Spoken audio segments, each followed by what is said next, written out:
going to be talking about BOKA's Mint toothpaste. This is supposed to be powered by nature and nanohydroxyapatite, NHA. It's a 100% non-toxic version of hydroxyapatite, a mineral that makes up the primary foundation of teeth and bones. This toothpaste claims that it gently remineralizes, whitens, and has anti-sensitivity properties of this. I bought this product because it was advertised to me that it would actually help rebuild your teeth and make them healthier. I bought this off of Amazon. Now, I went with the Element option. They do have several other different flavors. There was cocoa, ginger, a natural kind of flavor.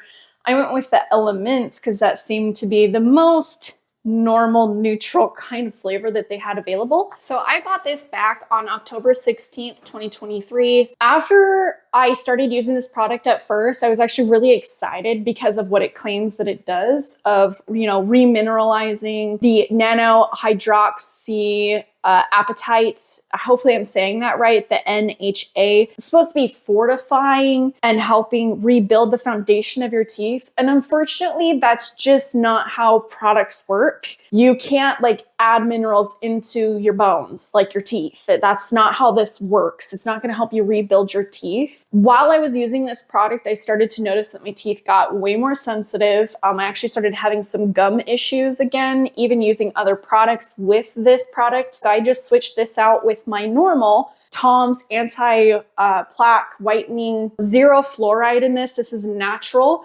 toothpaste. So I switched from this to this. I tried it out for 2 months and I felt like my teeth, the routine in that, it actually got worse. So I actually saw worse results using this product. It didn't actually do what it claimed to. So I've used about half of this and I went back and purchased another Tom's. So I'm back to using this toothpaste. I really do not recommend even bothering with the BOKA. It actually does not help your mouth stay clean. It doesn't do the things that it claims. I mean, the ingredients, it's not bad. Water, vegetable glycerin, hydrated silica, sorbitol powder, silica, nano, sodium benzoate, sodium lauryl, mentha, pipertia, essential peppermint oil, spearmint, star anise, wintergreen, aloe vera, green tea, cucumber, fruit extract, avocado fruit extract, mango fruit extract, menthol, which is cardamom, and potassium chloride. It's just a lot of, honestly, sugars, a lot of fruit extracts, and it's just not gonna do what it claims it's going to do. So that is getting tossed out. I'm going back to Tom's anti-plaque whitening toothpaste. If you guys know of another toothpaste that is a non-fluoride, natural kind of toothpaste, and you would like me to try it out, risk it on my own self, and then let you know the results, let me know down in the comments section if you know any other toothpaste you'd like me to try out. As always, guys, thanks so much for watching. Remember, I love every single one of you. I hope that you have a great day. Remember to spread kindness to yourself and to others, and I'll see you guys in my next video.